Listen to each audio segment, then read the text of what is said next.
আমি ভিতরে চলে আসছি, আমার একটু দয়া করে। মাত্র 5 মিনিটের কারণে যদি এই লোকটি মনোনয়নপত্র জমা দিতে না পারে, তাহলে এই মহিলা অফিস কেমনে করো? মহিলার অফিস দেরি হয় না? মহিলা কি 5টার আগে বের হয় না? তাহলে মহিলার কি করা উচিত আপনারা বলেন? 5টার পরে আমার নেয়ার কোনো সুযোগ নেই। আমি ভিতরে কিন্তু চলে আসছি।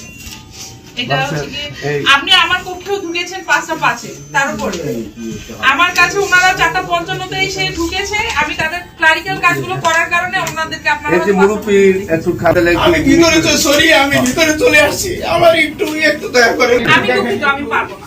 যে রকমই হোক না কেন, আমি 5টার পরে নিতে পারবো না। এটা আইনগত ভাবে এটা একদমই হচ্ছে কি আমার নেওয়ার সুযোগ নেই। আমার আপত্তি আছে, আমি নিতে পারছি না হচ্ছে গিয়ে শেষ দিন 5টার পরে।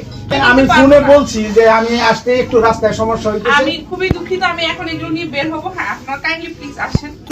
ভিতরে চলে আসছি 2 মিনিট ভিতরে ফোন দিচ্ছি বারবার, আমার গাড়িটা একটু সমস্যা হয়েছে।